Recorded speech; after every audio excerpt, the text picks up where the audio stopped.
एक छोटा और बेहद सुंदर सा गांव था। गांव में राघव अपनी पत्नी कमला के साथ रहता था। राघव एक छिछोरा और शराबी इंसान था। हमेशा दूसरी औरतों को छेड़ता रहता था और रात को शराब पीता था, जिसकी वजह से उसकी पत्नी कमला हमेशा ही परेशान रहती थी, उससे झगड़ती रहती थी। राघव और दोनों में हमेशा झगड़ा होता था। राघव की एक पुरानी दोस्त थी जिसका नाम निशा था। निशा और राघव बचपन के दोस्त थे। निशा भी शहर में रहती थी। राघव के बारे में उसे बिल्कुल नहीं पता था। एक दिन की बात है जब निशा भी अपने गांव वापस लौट जाती है और अपनी माँ से राघव के बारे में पूछती है।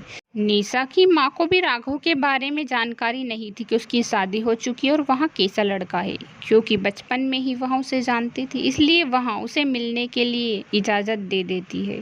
निशा अपने दोस्त राघव से मिलने के लिए गांव में चली जाती है। निशा को अभी तक राघव का घर भी नहीं पता था। रास्ते में उसे अचानक से राघव मिल जाता है।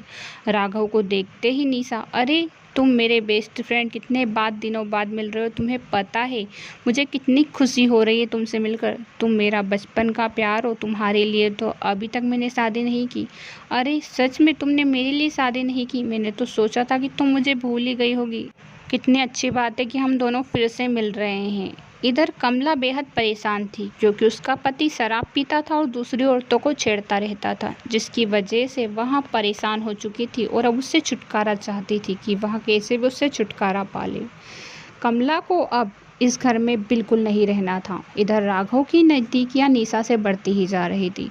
निशा भी राघव से प्यार करती थी। उसे नहीं पता था कि राघव बड़ा होकर इतना बदल चुका है। वहाँ उसे बचपन वाला राघव ही समझ बैठी थी और उसके प्यार में पागल हो चुकी थी।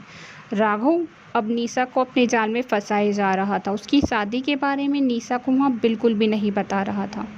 राघव एक दिन सोचने लगा कि अगर निशा को उसकी पत्नी कमला की सच्चाई पता लग गई कि राघव शादीशुदा है तो वहाँ उसे छोड़ देगी। इसलिए उसकी पत्नी के पास जाता और कहता है कि मुझे तुम्हारा साथ अब नहीं चाहिए, तुम अपने मायके जा सकती हो। इस बात से कमला कहती है, अरे अचानक से तुम इतने बदल कैसे गए? इतने दिनों से तो शराब के नशे में मुझे मारते थे और मायके नहीं जाने देते थे, और आज क्या हुआ?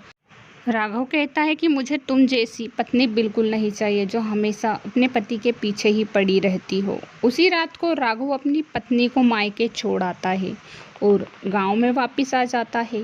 अब उसके चेहरे पर एक अलग ही चमक थी, जैसे कि सबसे बड़ी मुसीबत उसके सर से टल चुकी हो।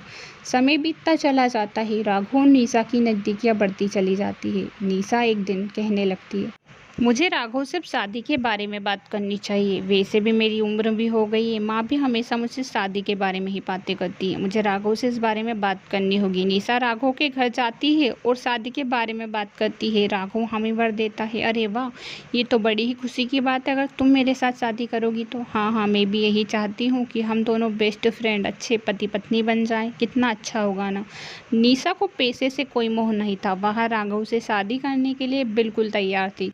कुछ दिन बीतते हैं, लेकिन कहते हैं ना, एक दिन सच्चाई तो सामने आकर रहती है। एक दिन कमला को जैसे ही राघव की शादी के बारे में पता लगता है, वह निशा को मार्केट में देखकर उसे सारी सच्चाई बता देती है कि राघव ने उसके साथ क्या क्या किया और वहाँ कैसा लड़का है।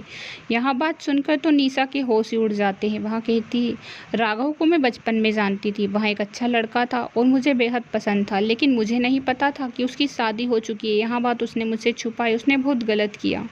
कमला सारी बात निशा को बता देती है। यह सुनकर निशा तो जैसे आंख बबूला ही हो जाती है। उसका दिल तार तार हो जाता है। उसका दिल बिल्कुल टूट जाता है। उसे नहीं पता था कि राघव इतना बुरा इंसान हो सकता है।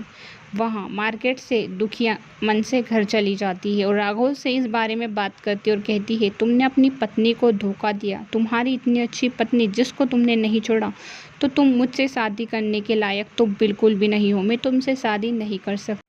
राघव उसे समझाने की पूरी कोशिश करता है, लेकिन अब निशा मानने को बिल्कुल भी तैयार नहीं थी, क्योंकि उसे राघव जैसा लड़का अब नहीं चाहिए था। वहाँ से चली जाती है। उसे अब राघव से शादी नहीं करनी थी। राघव अकेला ही रह जाता है। कहानी पसंद आए तो चैनल को सब्सक्राइब, वीडियो को लाइक, बेल आइकन को जरूर से प्रेस करें। Thanks for watching.